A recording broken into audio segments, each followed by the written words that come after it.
The Book of Ruth. Elimelech's family goes to Moab, chapter 1. In the days when the judges ruled, there was a famine in the land, and a certain man of Bethlehem in Judah wanted to live in the country of Moab. He and his wife and 2 sons. The name of the man was Elimelech, and the name of his wife Naomi. And the names of his 2 sons were Mahlon and Chilion. They were Ephrathites from Bethlehem in Judah. They went into the country of Moab and remained there. But Elimelech, the husband of Naomi, died, and she was left with her 2 sons.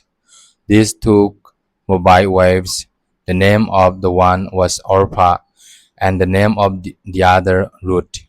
When they had lived there about 10 years, both Mahlon and Chilion also died, so that the woman was left without her 2 sons and her husband, Naomi and her Moabite daughters-in-law. Then she started to return with her daughters-in-law from the country of Moab, for she had heard in the country of Moab that the Lord had considered his people and given them food. So she set out from the place where she had been living, she and her 2 daughters-in-law, and they went on their way to go back to the land of Judah. But Naomi said to her 2 daughters-in-law, "Go back, each of you, to your mother's house. May the Lord deal kindly with you, as you have dealt with the dead and with me. The Lord grant that you may find security, each of you, in the house of your husband." Then she kissed them, and they wept aloud. They said to her, "No, we will return with you to your people." But Naomi said, "Turn back, my daughters. Where will you go with me? Do I still have sons in my home, that they may become your husbands? Turn back, my daughters, go your way, for I am too old to have a husband. Even if I thought there was hope for me, even if I should have a husband tonight and bear sons, would you then wait until they were grown? Would you then refrain from marrying? No, my daughters, it has been far more better for me than for you, because the hand of the Lord has turned against me."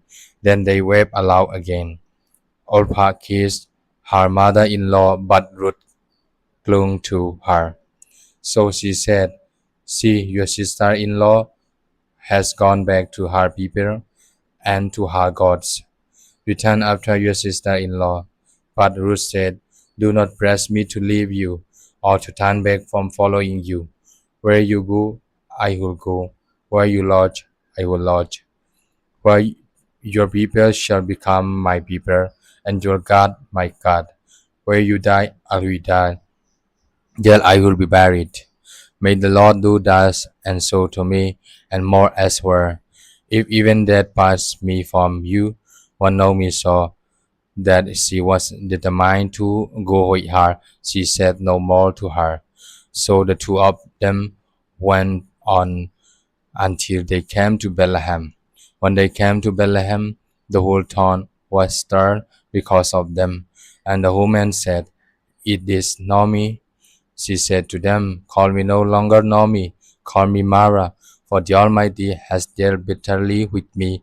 I went away full, but the Lord has brought me back empty. Why call me Naomi, when the Lord has dealt harshly with me, and the Almighty has brought calamity upon me?" So Naomi returned together with Ruth the Moabite, her daughter-in-law, who came back with her from the country of Moab.